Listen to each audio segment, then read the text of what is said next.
Hello, everyone. Thank you for taking our time and joining in today. I'm Anayata Taneja, co-director of Shrine Empire. It's my pleasure to welcome you for our first session of conversations for Shrine Empire's recent exhibition, Spatial Dialogues. This exhibit explores conversation between artists and architects based on a range of materiality, dimensions, personalities, and imaginations. The exhibition has four collaborations that are of Parul Gupta and Madhav Raman, Abhimanyu Dalal and Aisha Singh, Ravindra, Gundu Rao, and Shruti Mahajan, Martand Khosla, and his team. We at the gallery have had many discussions on how artists can be inspired by architecture and how architects can be inspired by artists. These led to the four collaborations which came together very organically. The conversations between the collaborations started 8 to 10 months back, leading to their final installations at the gallery now. The first round of conversations are with ace interior designer Iram Sultan, principal designer Iram Sultan Design Studio, and multi-talented artist and architect Martand Khosla. We will now watch the video of Martand's work at the gallery, after which I will hand it over to Iram Sultan to take this forward. Thank you.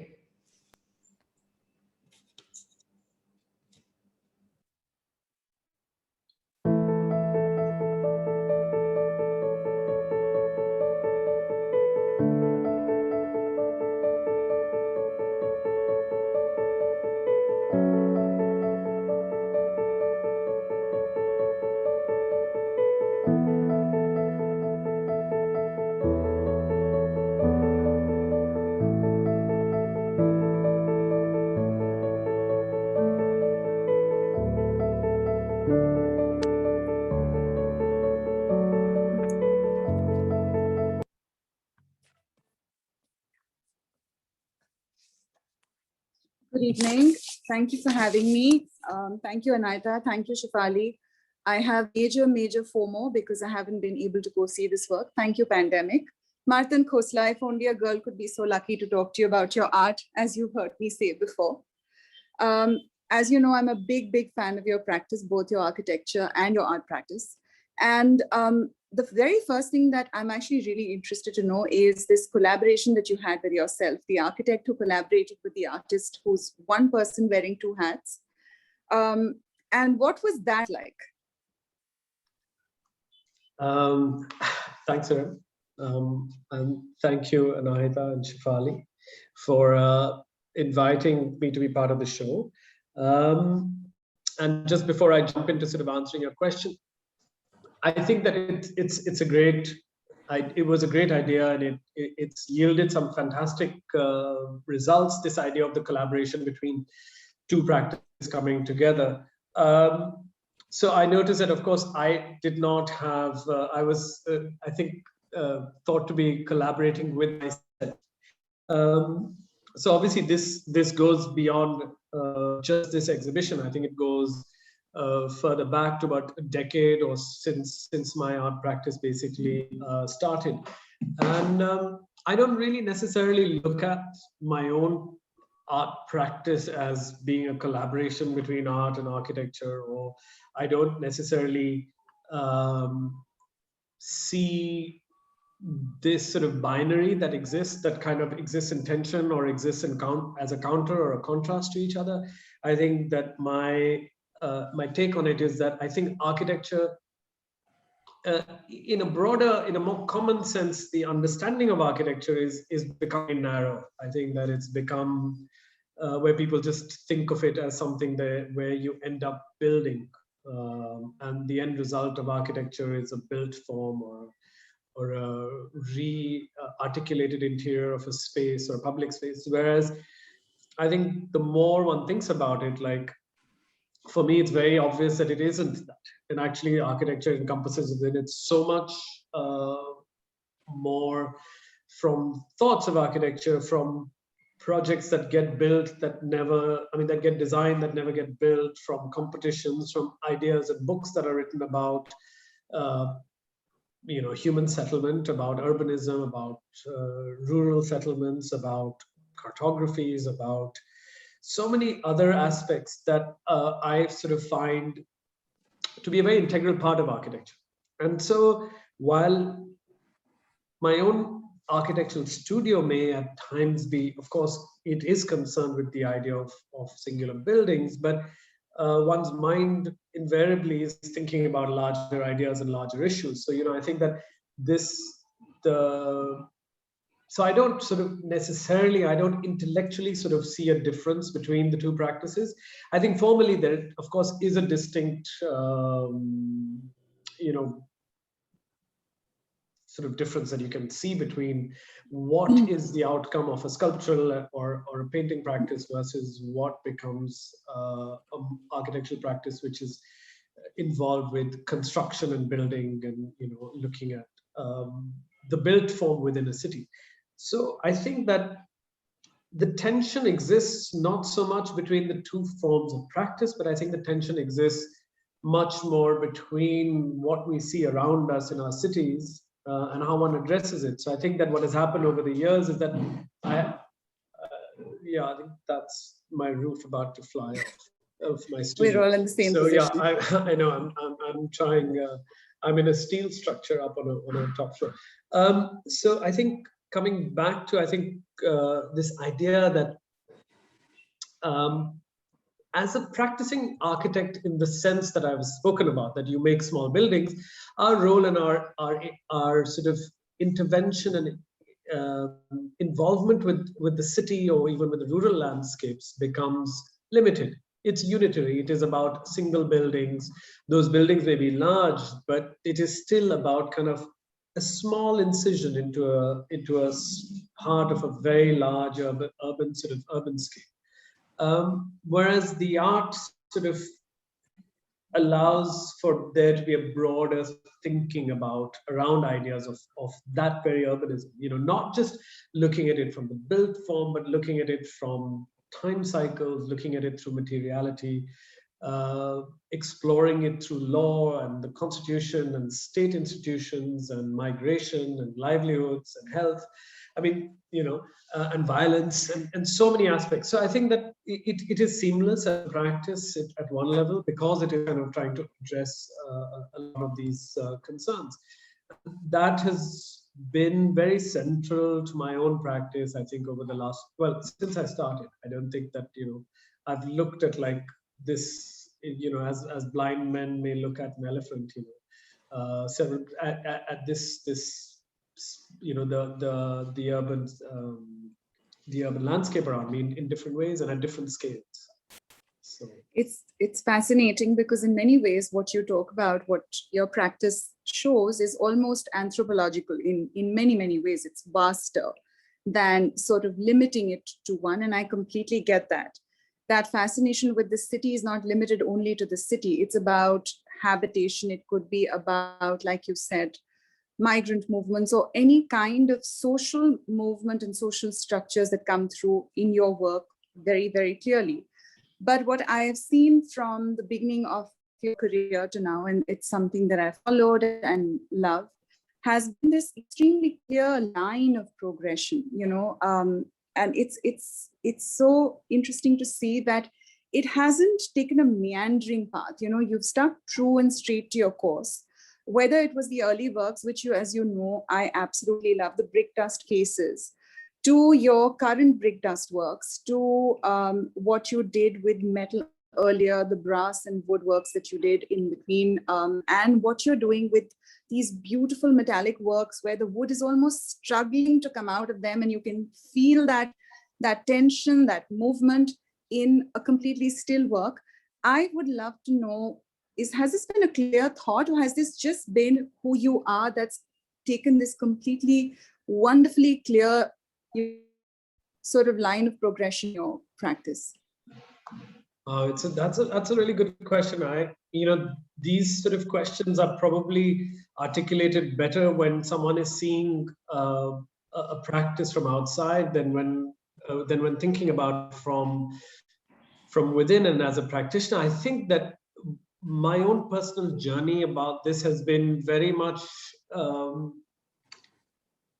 it plays out at many scales. So at one level, it's an inevitable progressive iterative journey. So I start off with certain things, and they intrigue you, and then as ideas, and then those ideas lead you to other ideas.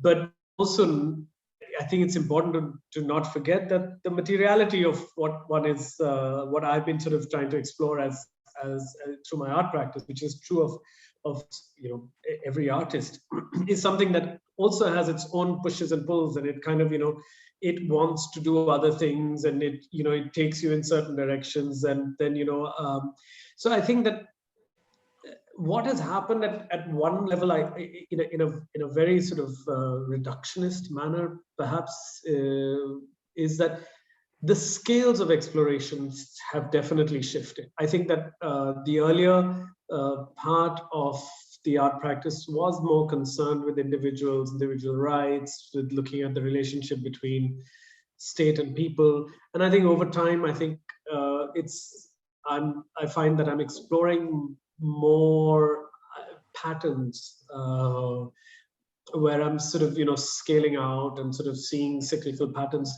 which I'm not at all implying that this is a progression. It's just the path that it's taken, because I think at some point it was evident that scales of repetition, temporal ideas, which I also touch upon this at an individual scale, also have similar cyclical temporal sort of ways of manifesting themselves, the same way as cities do, as settlements do, as the sort of larger landscape does.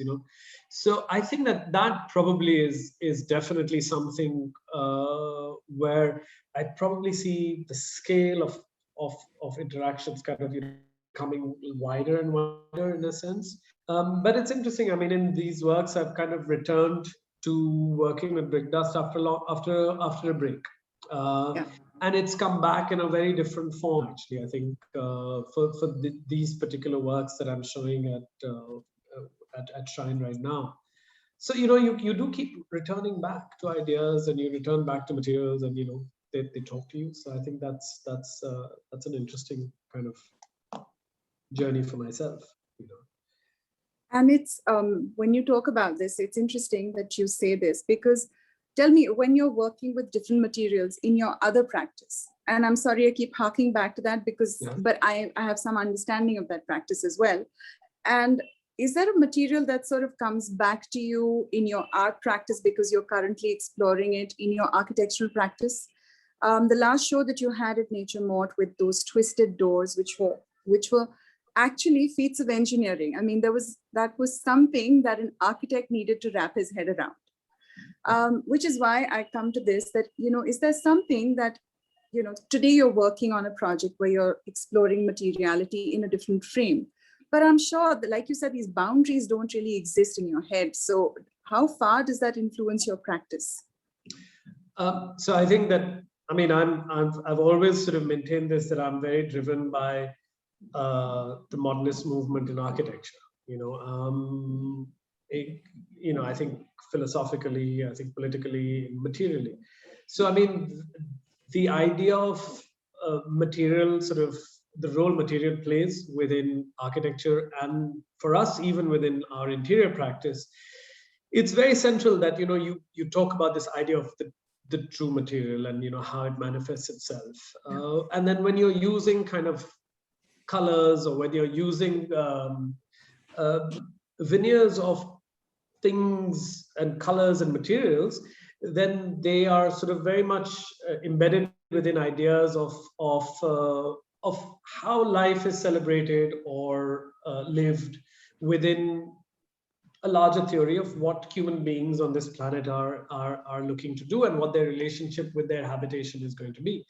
So a lot of this sort of material aspects, the architectural theories and all, of course, are formulated for me through early college days and as an architectural student.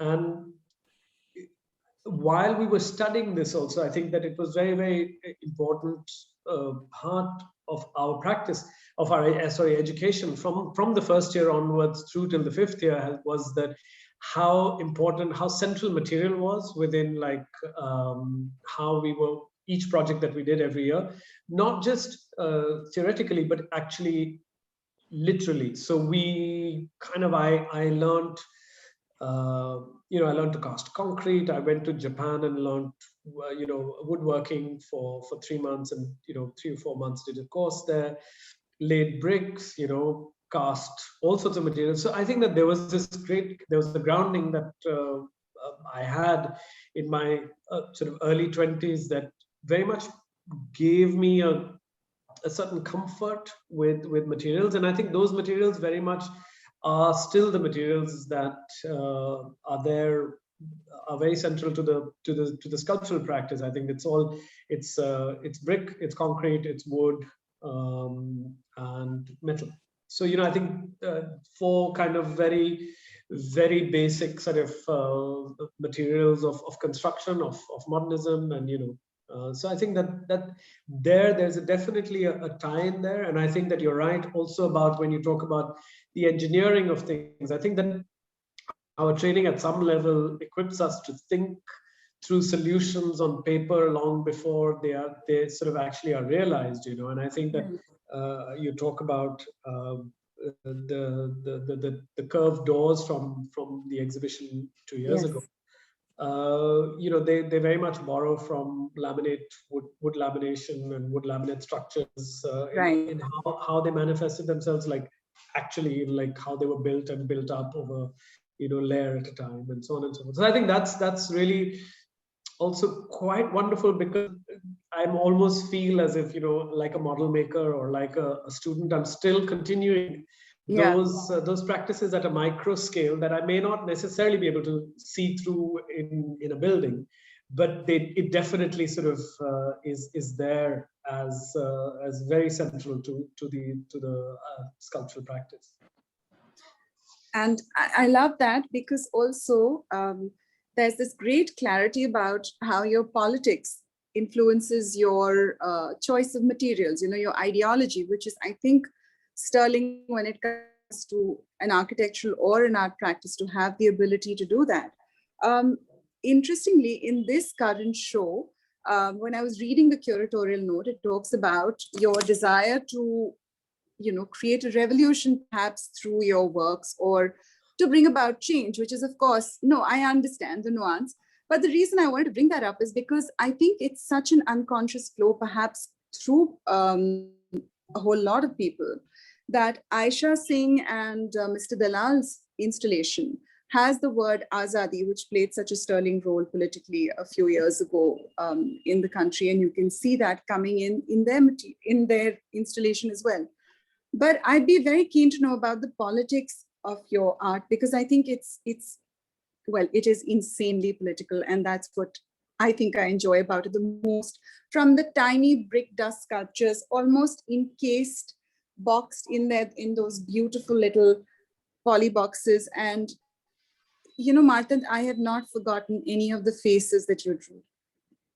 I think it's so hard to draw eyes with expressions. I think that's really hard to do. And they seemed simplistic, maybe, at first glance, but they said so much.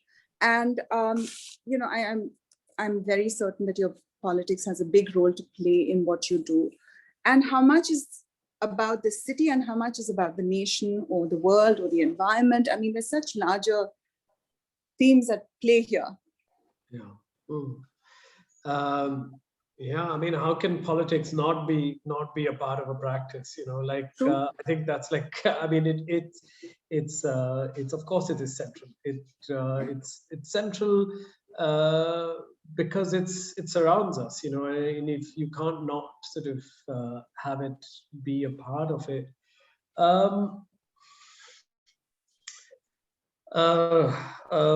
The politics. I mean, I don't know about the revolution and the no, call to revolution, but I know. I think I know what Sarovar was basically what was talking about is that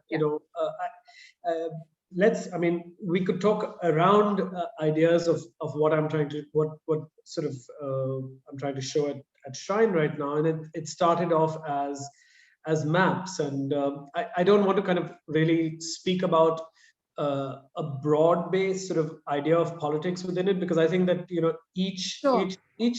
each phase in the creative process or in what I'm sort of making has, of course, it is political.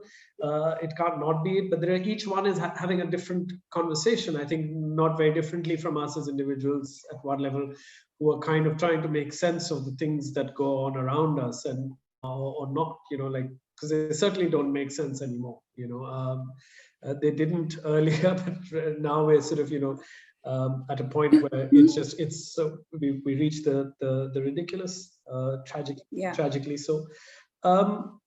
So, for instance, I think that ideas of maps is something that got me to looking at the squares. I think, which is where some of this work finds its origins, is in the idea of squares and scales, and how planning happens at distances. Not just planning. I mean, you can read into ideas of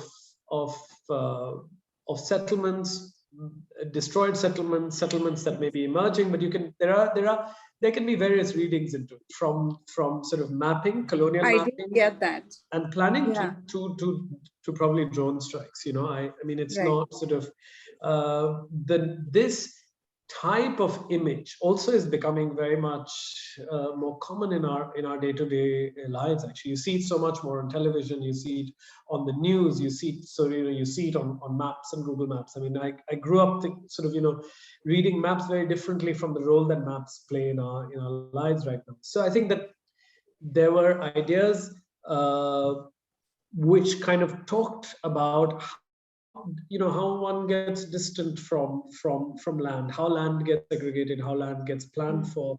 But it also it talks about, to control land, obviously you need to first you tame it with maps, I suppose, at some level, right? I think you first have to give it scientific reasoning. You have to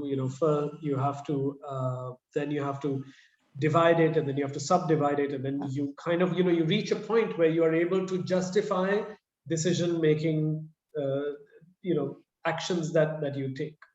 Ownership. Ownership, and equally taking away ownership also. And there are also at the same time so there are ideas of temporal cycles that repeat themselves. There are ideas of different ways of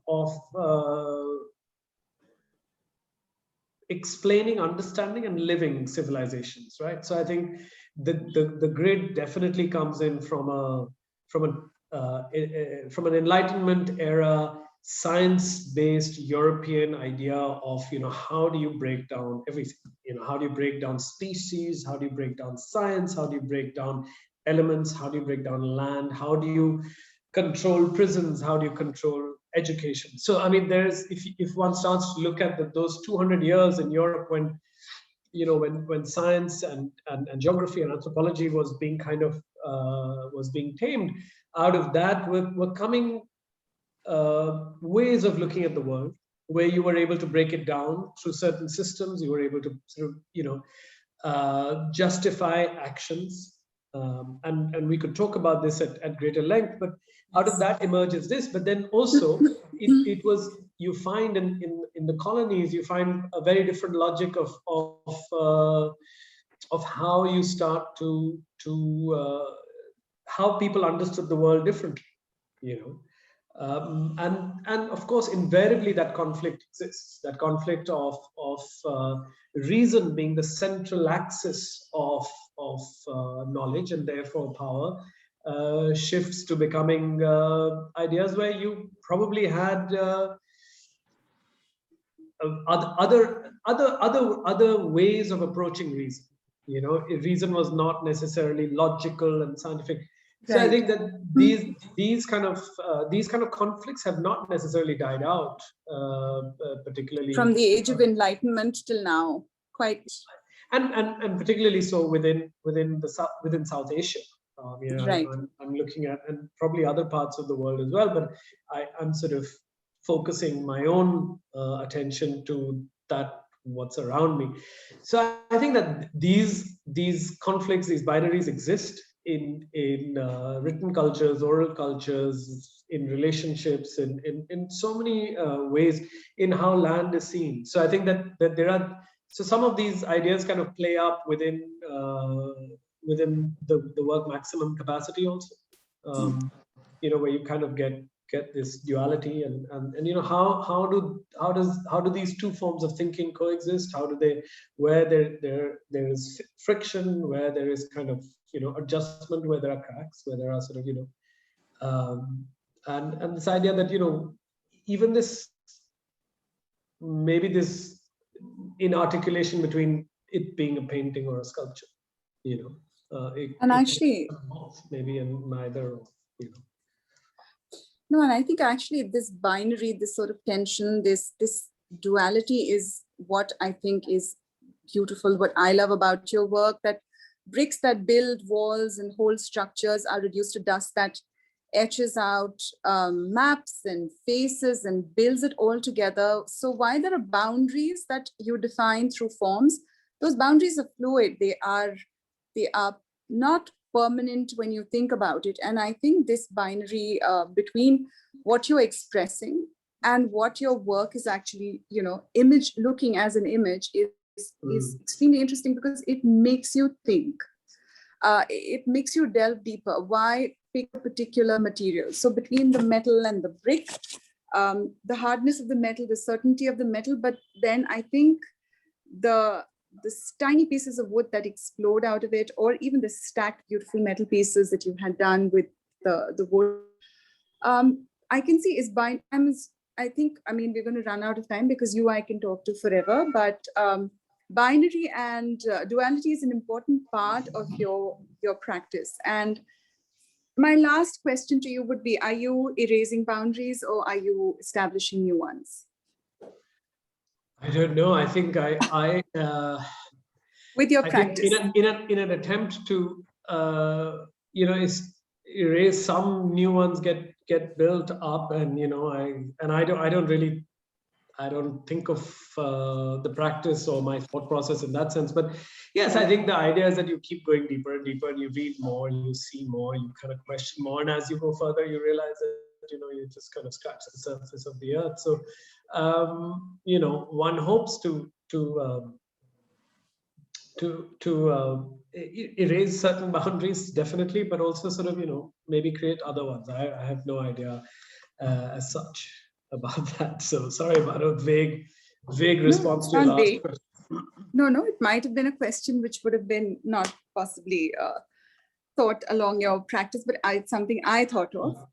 But thank you so much. Anahita, thank you for the opportunity to speak with Martand. He's somebody whose work I've always loved. And I will let you take over. Thank you, Martand. Thank you. That was great. Great talking to you. Thank you, Martand. Thank you, Iram.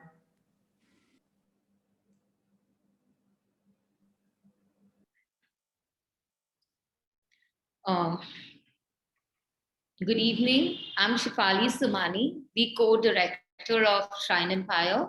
We now move on to the second conversation for this evening, which is between Mayank Mansingh Kaul, Shruti Mahajan, and Ravindra Gundu Rao.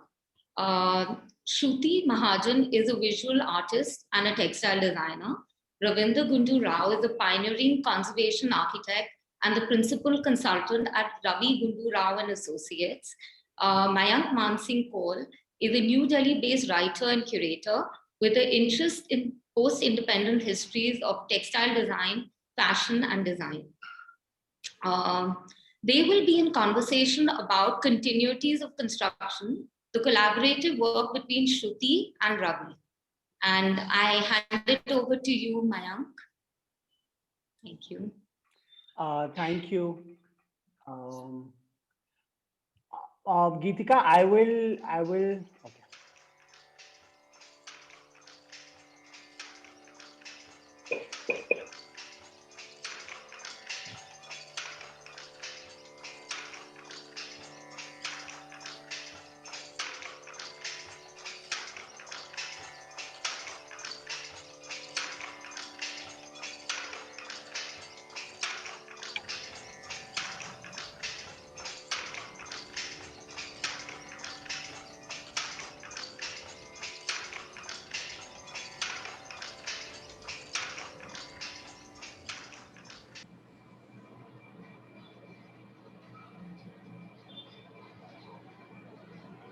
Good evening. Am I audible? Yes, you are. Okay, great. Thank you, Shefali and Anahita for this wonderful chance for all of us to get together. I'm so glad I really got an opportunity to see this exhibition before the madness of this whole situation in Delhi and the country has taken over and pushed us back into self-isolation. Welcome, Shruti, and welcome, Ravi. Um, I'm really delighted to be in conversation with both of you. I've learned already so much in the kind of exchanges that we've had over the last few days, trying to understand how to structure this. I'd like to begin by going back to, we just saw a video of the collaboration between Shruti and Ravi. I'd just like to go back to a still image of this and invite Shruti to come in. Shruti, this is an installation of yours in the exhibition. You've got drawings that you made recently, which refer to a very long association that you've had with one of the most magical spots to me in the world, which is Maheshwar and the Ahilyabai Fort there. And a very long association that started almost 2 decades back with Ravi and the Holkar family there as part of the restoration of the Ahilyabai Fort. And you've continued that association and that interest after going there for the first time about 20 years back. And you've taken forward that idea in this wonderful installation, which has drawings, a wonderful booklet which captures the exchange of ideas, emotion between you and Ravi over the last so many years, as well as this wonderful, if I can point to this textile installation, which is hand woven in Maheshwar, a really fantastic gossamer fabric. Maheshwari, for those of you who may not know, is a fabric that uses both cotton and silk. And just to introduce those viewers who may not have had the chance to see this exhibition, I just wanted to focus a little on the drawings that Shruti has made, the 20 textiles which form panels together as an installation, which are derived from different rhythms of both the river that Shruti captures in these textiles, as well as the various architectural elements in the fort complex and the neighboring buildings. Shruti, if I may bring you in here, I remember these images that, do we have Shruti here? Yes, very much. If I may bring you here, Shruti, I remember we were together at the NID, at the National Institute of Design, both studying textiles at the same time. You were a few years senior to me, we were colleagues. And I remember you coming back on this graduate project of yours with the Reva Society in Maheshwar and showing all of us these wonderful images of this magical place. It's next to the Narmada. It's right, in fact, in the middle of the Narmada. So a lot of people feel like it's the center of that universe, of their universe, a universe of many things and ecologies, and the material and the spiritual world coming together. Beautiful photographs that you took, which I really remember, and I'm so happy that 20 years later, we're getting a chance to talk about this. Continuing with some more drawings from this exhibition, a photograph of Ravi's that you have used as a reference to start working on samples and drawings and artworks for what eventually became the 20-panel fabric in Maheshwari. There's a little mock-up there. So much of this takes me back to those times at NID that we all hung out and shared with each other what projects we were working on. And then, of course, a detail of those exhibitions with those non-repeat endless rhythms of which bring back the sound of the looms at work there, the rhythms of the river, like I mentioned there. What was it like for you, Shruti, after all of these years to pick up a conversation that started all those years back and to use this, as you mentioned before, this opportunity of the exhibition, Spatial Dialogues, to stop and pause about this long journey and association with Ravi and Maheshwar? Well, so when the invitation for this exhibition came to us somewhere around July, August, I think, and that was the peak time of pandemic and we were all inside our homes. I think also the time of moving inwards, I think, not just metaphorically also, that we were all looking in. So when I was thinking about art and architecture, I think I just, you pull out something from memory. I think going back to Maheshwar was my very natural choice. I felt that something was left incomplete, what I did in 2003. So I think, and to look at the idea of, and the whole idea of conservation, revival, restoring, I think that's how it is, no? That you pull out something. And I've been always very interested in the idea of place and space. My earlier works have looked at, because I myself have moved a lot within the country, lived at the borders, and I have reflected on the idea of movement. So I think, again, this project, I think in my mind was something which needed resolving. It needed addressing. And you know how in the weaving language, when the warp is, the weavers just keep the warp with in the raj, the threads are there, and then the joni guy, the guy who, or the lady, they start joining new threads, and again the warp is ready to weave. So for me, this project really became that. There were these unfinished threads of conversation. And before this, I have to mention to Ravi, publicly also, that, our post Maheshwar, because the region is Nimar, I was born in a place called Dhar, which is not very far, Dhar, Mandu, very close to Maheshwar. So we also have an ancestral house there. And I think when I saw Ravi's project of restoration in Maheshwar Wada, I think I immediately thought of restoring my own place, not physically, I'm not the expert, but in my imagination. So I think the project became like remembering the forgetting. And I was remembering the whole spaces, 5 generations who lived in Dharwada. And I painted and I drew, and that first show we did in Kemol Prescott Road, we were all young artists, and it was a very nice show. So I think in that sense, I really, that was my first time when I reflected on the idea of, let's say, conservation from the artistic point of view. Besides that, so yeah, in short, I would say that I think in this project, we've had, in between, I've had conversations with Ravi, but I think his work at Ahilyawada had a huge, long-lasting impact. The very stark black pillars and beam structure, and the contrasting white to it. And then, the project is not really limited to Ahilyawada itself. It moves out. It's about inside and outside. So it moves out. It goes to Rewa Society, the looms. It goes to Ghats, and finally to the river. So in that sense, it's a very magical landscape, which you have to dig in. So I think, yeah, that's the little story about it.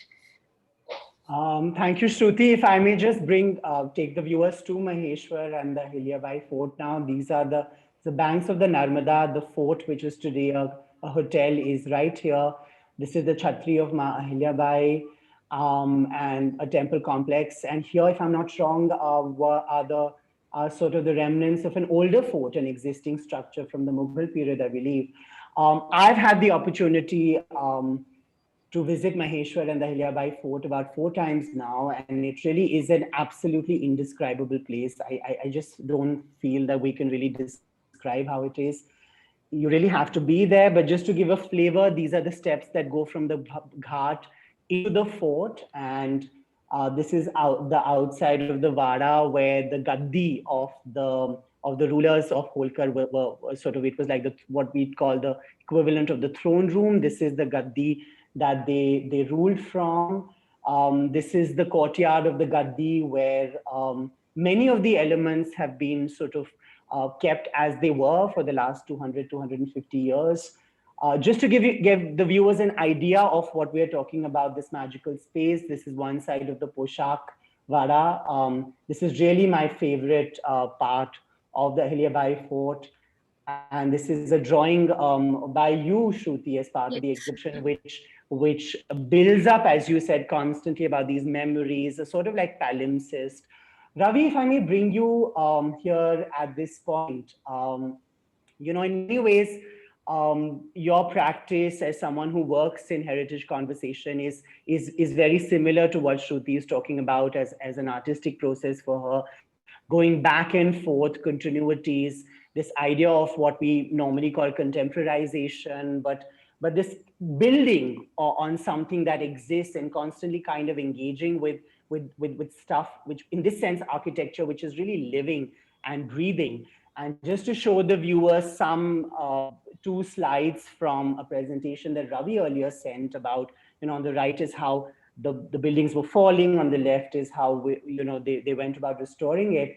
And an image of a very hands-on project. I've heard the Holkers, Richard and Yash also talk about this, and the team at Maheshwar about the restoration project. And of course, having lived there, I've experienced how seamlessly this idea of the old and the new and continuities really come together and synthesize in this absolutely, like I said earlier, indescribable experience. Ravindra, what you've written about this in the past, can you reflect I probably stop at this image. It was taken by me just before the pandemic hit last year. I had the opportunity to be there. This is the courtyard, the Lingarchan Vara, next to the Poshak Vara. And Ravi, if I may bring you here to, talk a little about your experience of working on this magical project for so many decades, and what were some of the ideas that, it inspired in you, and what were some of the sort of stimuluses that it provided for your artistic practice that you've, used to engage in this conversation through Shruti on this project? Thank you, Mayank. Thank you, friends, for joining wherever you are. Two things. One, there's a small correction. The fabric used in Reva society is a silk cotton, which is not a combination of silk and cotton. So it's a type of a cotton called silk cotton, which is pretty unique to that part of the country. Secondly, there's a big difference between an architecture practice and a conservation architecture practice, which I have discovered of the words for it after decades. An architectural practice gives you enormous opportunity to explore, in an uninhabited manner to an extent, and to creativity is the underlying word. But in conservation, you're expected to be an expert copycat. And that is itself an art. And that is the role of more of a museum curator than an artist. So because in every, we move from museum to museums, and we move from artist to artist. So within a museum, we have several artists, and within the country, in your own practice, you will have several museums. So your basic role is that of a curator, and therefore you're limited yourself. We are in a very nicely defined boundaries, and these boundaries are very, very essential in this field. These are not the boundaries of an architect, which is building bylaws and the rules and regulations, but these are the rules and regulations formed by our own society for our own and the next generation's best. That's one. And the second one is, I've been privileged to have experience in several opportunities across the country.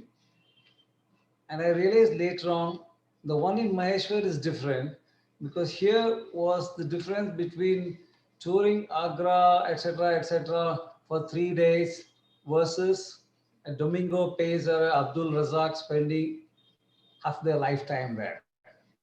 So eventually it's not a project for me. I found the correct word probably today. It's an experience. So where it's very culture centric, and it is like I said earlier, it's a pleasantly inhibited. So restrained is a better word, pleasantly restrained experience. Within that, there is plenty of freedom to do the right thing. Now, Maheshwar is more of a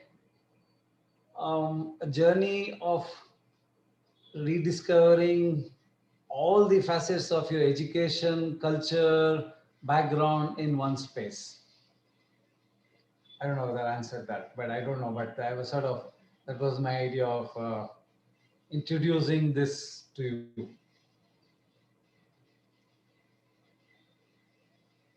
Thank you very much. I mean, I think that one of the things that I really resonated when I looked at this collaboration between the both of you was the extreme importance of process. You know, Shruti, I remember your practice from the days of NID. I mean, you studied fine arts at the Faculty of Fine Arts in Baroda and then came to NID for textiles, for a specialization in textiles as a master's. And I remember that from then onwards, and I've looked at your work over the last, since then, the importance of, capturing moments of the process are really important. And actually, instead of actually starting from A and ending with Z, I mean, the points at which you stop become really important. And I felt that, when Ravi was talking and having seen over the years, the conservation efforts at Ahilya, something stops, there's a lesson learned, there's a new idea that's germinated, it's applied, it's taken great patience to develop this space. It's really what Ravi said, it's the work of a curator managing so many elements in a given space and time. So I felt that was something really that I resonated with, that this importance to process that both of you bring into your practice and really stopping. It's not really always about the end result, but really the markers on that journey. So I thought that, to sort of bring you back into the conversation, what might be fun is to share a few pages from the booklet that both of you have created together for the project in this exhibition.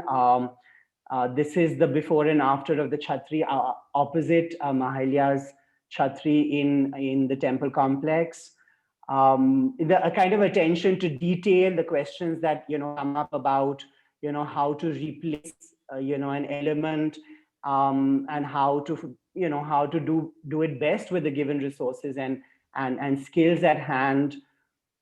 These drawings that you've done over the years, and I remember this is from your diary when you spent all of that time, the several months in Ahilyabai Fort, of the various people who involved with Rewa Society, and in Maheshwar you did these wonderful portraits, these drawings of the loom, actually bringing in, all of these elements which often are opaque in an artistic practice, actually into this project and collaboration. I felt that that was something that really, really I resonated with. This is Mr. Chand Khan, one of the two weavers who helped you work on the textiles which were made for this installation, this collaboration at Shrine. Again, going back to these images that you took all those years back, capturing the different angles and points of the fort, the various thresholds of the fort with the river, with the larger ecology.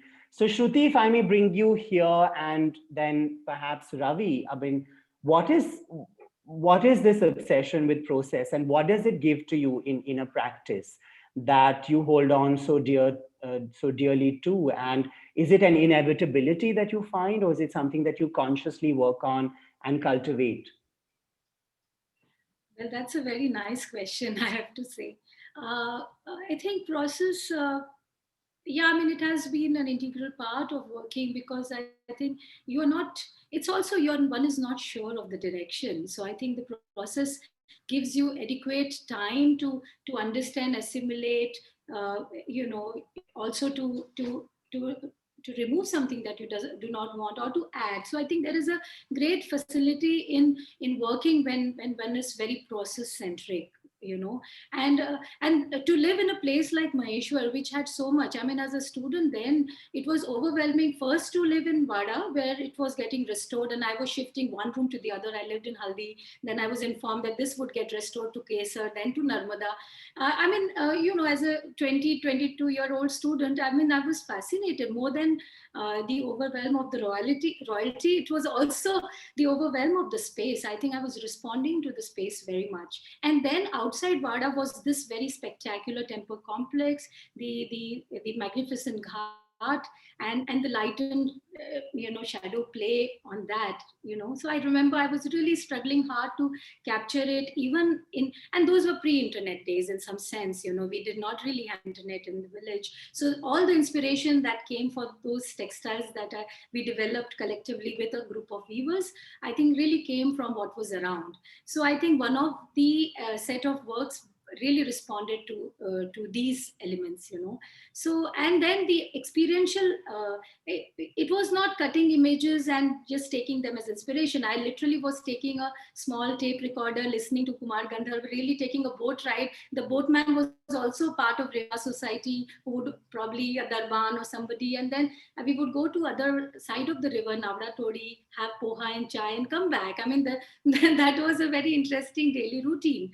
So I think that, so in that sense, as a process, to sum it up, I think there was so much that was going in constantly, and I was unable to, deal with it. Just had notes and sketches and somehow I wanted to just keep it for as if I would need it someday. I did not know it was this day, but yeah. So constantly, I sometimes feel, why don't I draw so much? Like portraits, the amount of portraits I did of Darbans and Chaukidars, because those were my companions those days. I would sit and chit chat with them. So yeah, and I want one last thing before I end this. Why we brought out all these portraits was because finally the textiles and the drawings are they're minimal. They're just lines. Textiles are all about lines, and I like what Ravi said about restraint, because when we chose about textiles as an when I decided that, okay, I use textile as part of the work. So I think it really came because textile also has this very restraint, warp has to be fixed of a certain width, and there has to be a selvage of a certain, so measurement is a very important part. So I think it immediately resonates with what Ravi said, that, it was there and you had to work within that boundary. So there is a boundary when you're working, especially with weaving, that very well. So yeah, so those were certain things that came in as a process, thoughts, ideas, and finally working. Ravi, if I may bring you in.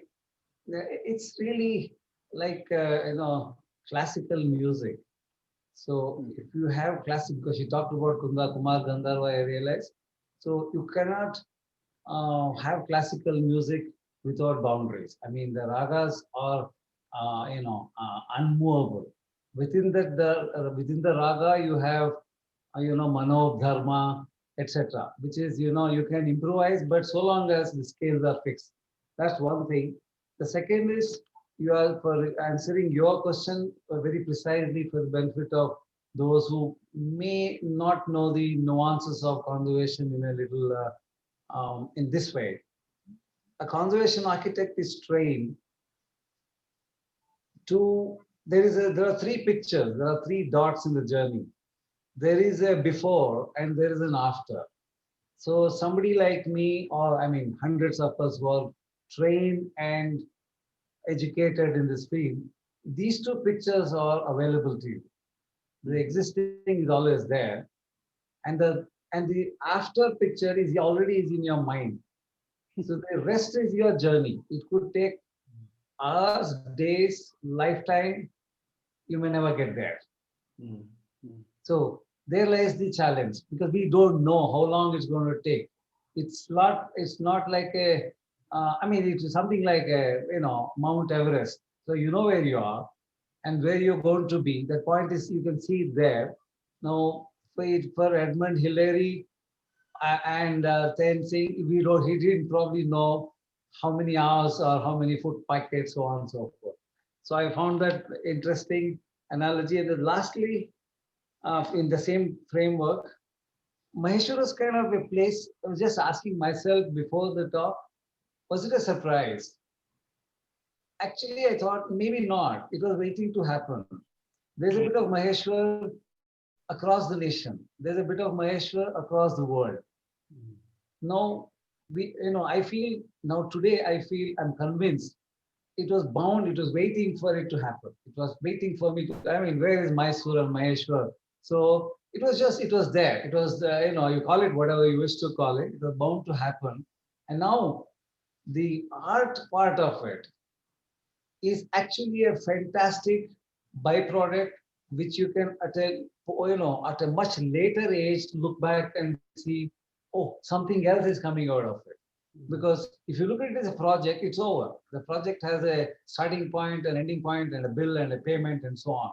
But now it's never over, because you suddenly realize another, the alapna is not over. There's the artist has picked up another thread, and now they're meandering on that next 73 days or thereabouts. So this is the fascinating part of it, that we are drawing so much. It's like an ocean. It's actually, I never really thought we'll be drawing so much, including the today's installation. Wonderful. Yeah, I mean, for me, you've both articulated this so well, because when you look at the installation, it really reflects this kind of, chancing upon something that you weren't expecting, and the multiple ways in which something might express that might be completely unintentional, and the plurality of it, and this kind of coexistence of several layers that exist in Maheshwar. Shruti, since you had the opportunity to actually travel to Delhi and actually be a part of the installation of the exhibition, and you had the chance to interact with the other collaborators, Aisha and Abhimanyu, Parul and Madhav, Martand, as well as the team, Shefali and Ahita and Geetika from the gallery. Is there something that you feel, how would you respond, or how would you look at this collaboration between you and Ravi vis-a-vis the other collaborations, which to me perhaps represent a more sort of a little more contemporary aspect of architectural and artistic practices today? How do you position that? How do you position this Maheshwar project within the show to ultimately be able to sort of again draw back to this exhibition and its larger curatorial premise of spatial dialogues? So first, let's say now that you're showing this image, and because of the light you can't see, but if you are physically in that space, from the first panels, there are very thin white lines, and you start seeing the depth. So somewhere I had thought about it, but when we installed it, it really looked like how when you put your feet in the river and you still see the lines of the steps, the ghat, So I think that because of the lighting and because of the way it is installed, it does show that. It's like a reflection, and it's like, the depth. And when Madhav and Parul, they came, 2 days before the exhibition opened, and when they put it together, their piece, which is Metaprism, we were so fascinated. Madhav really came to my room, and we were speaking that how it is again about reflection, they work in glass and mirror. So I think, in that sense, it's immediately set in a conversation, whereas all of us were totally unaware of each other's work. And the second thing was about a kind of thread that was running through was the idea of language. I think in all of our works, I think language played a key role, whether it's Aisha's work or Martand's work. There is something that is very strong about language. So I think I personally, as somebody who's exhibited and somebody then who also viewed the show from a distance, I enjoyed that the most, like how they were, and all the works were inward looking in some sense, they came from this whole idea of looking inwards. So I think those are certain things that I liked, and very varied in materiality. Each of our projects are very different in material. So yes, I think that's what I would like to comment. Thank you, Shruti. Ravi, Shruti, it's been wonderful chatting with you and interacting with you. And Ravi, I wish you'd been able to come to Delhi. We would been able to look at this exhibition together, but hopefully we'll meet on the deck of Ahilyabai Fort sooner than later and have a drink and raise a toast to the beautiful Narmada and this absolutely wonderful land. We have time, if I'm not wrong, Anahita, Shefali, for a few questions from the viewers. And if there are questions, if they could be posted in the Q&A box. And both for Martand and Iram, as well as for Shruti and Ravi. And I'd be very happy to read out the questions and direct them to whomever they are meant to be directed towards. I don't think we have any questions. Thank you so much, Mayank, Shruti, and Ravindra. It was a very wonderful and engaging conversation. Before the question and answers, I was just thinking that we could share 4 videos of each collaboration for the viewers to get a better view of each installation at the gallery. Between the videos, there might be a lag of a few seconds, so please bear with us. Now the gallery will just show the videos.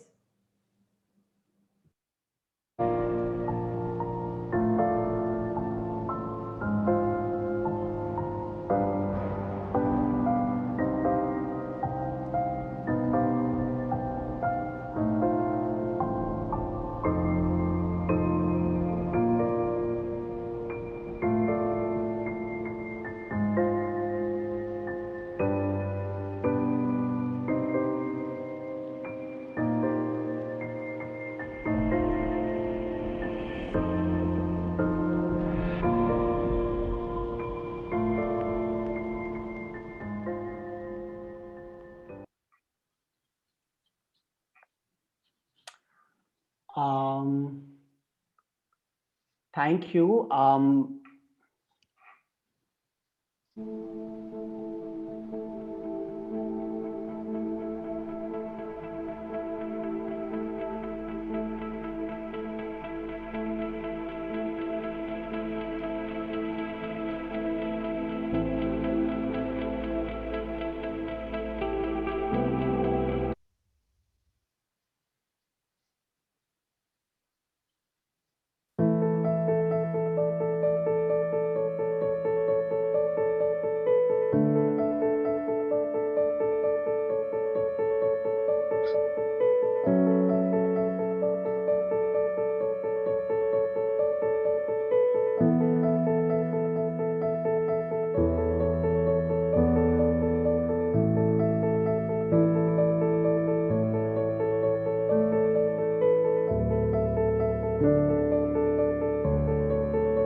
Mayank, you can take the questions now.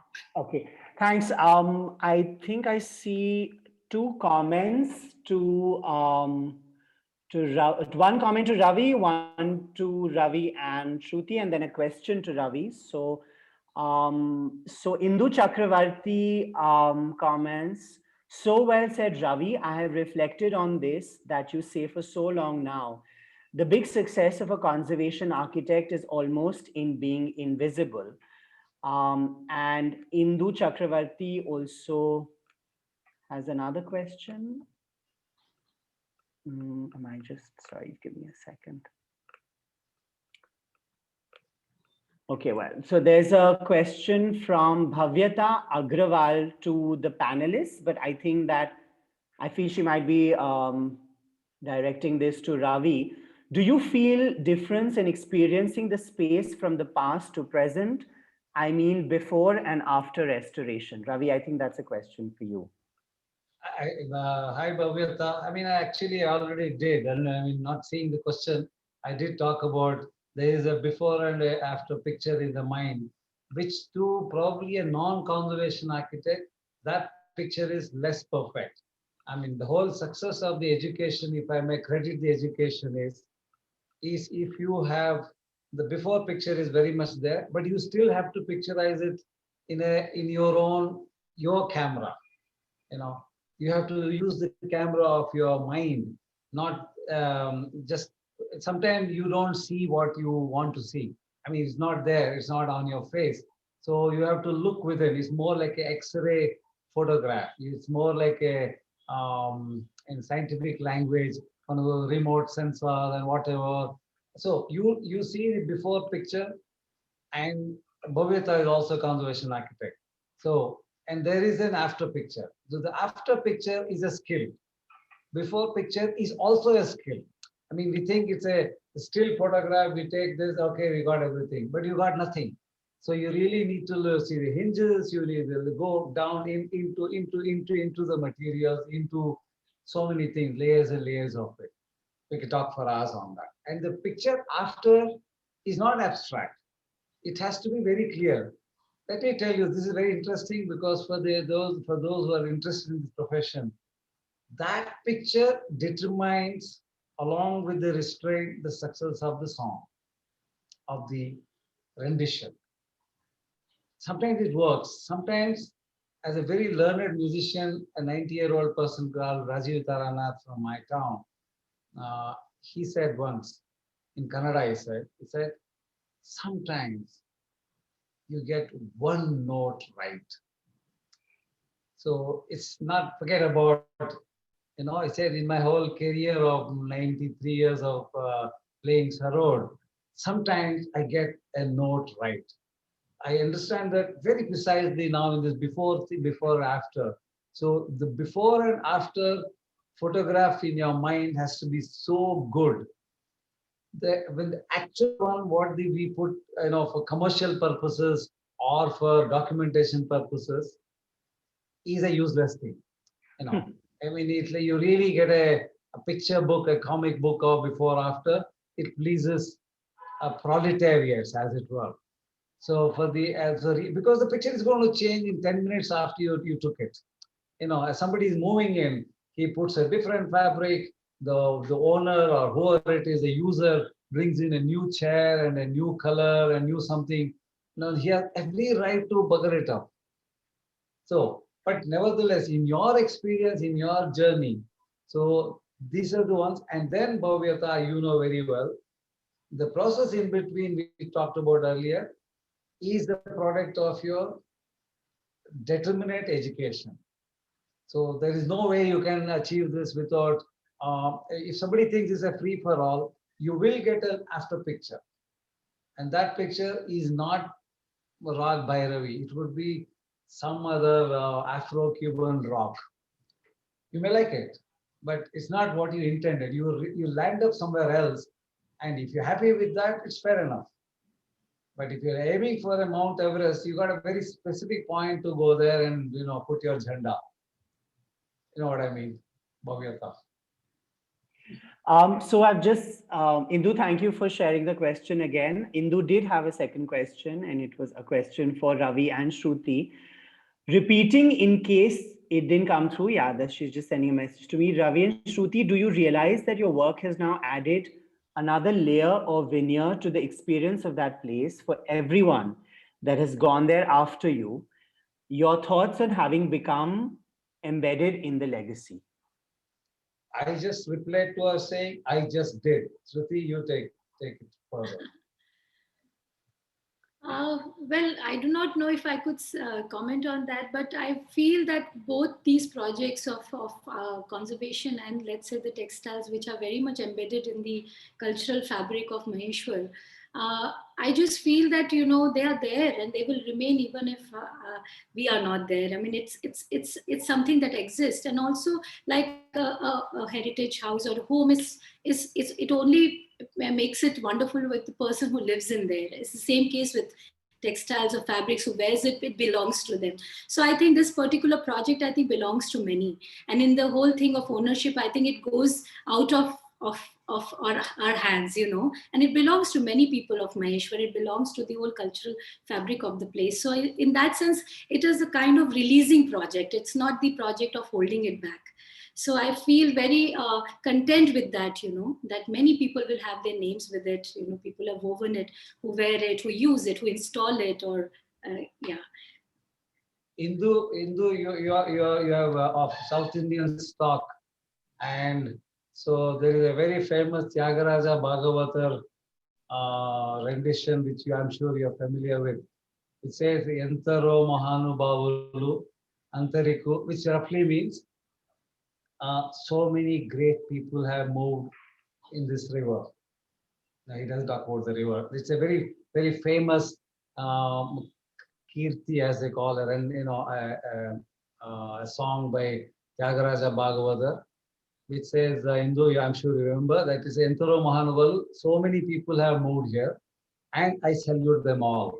Yeah. Antariku, you know, that is what it's a Telugu number, which I'm not an expert in, but I just know enough to know it's a very heartfelt thinking that whenever you see, so which something that even when I was in Maheshwar with you and before and after, every day I'm so humbled. In fact, I told Richard for the day one when I met him, I can see the hands of at least 100 conservation architects before me. Now, some of them were not qualified. You know, somebody was a Subedar so and somebody is a Poonam Chand, and so on. And they're all Mahanubhavulus who did their work. They were not embedded except in it by, you know, in the annals of Maheshwar itself. Well, there's another final comment from Divya R. I believe Shruti and Ravindra gave us a beautiful lens to see the place. I couldn't agree more. Shruti, I mean, from the first time I saw those images of Maheshwar through your sepia photographs, every time I've gone back, I have thought of you. And now every time I go back, I'll think of you too, Ravi. So you're definitely, for me, embedded in the place. Thank you so much for this, and for everyone who joined us this evening. I'll hand it back to Shefali and Anahita. Thank you, Mayank. And thank you, Ravi and Shruti, for this really engaging conversation. And thank you, Martand. And thank you to the audience for being here to hear all of them speak. We will be hosting a second session, which will be 2 conversations for the other 2 projects that we are showing at the gallery on the 21st. I hope you can all make it for that. Thank you. Thank you, Shefali. Thank you to the museum to give us this fantastic opportunity. Thank you so much. Thank you so much. Thank you, Mayank. Thank you.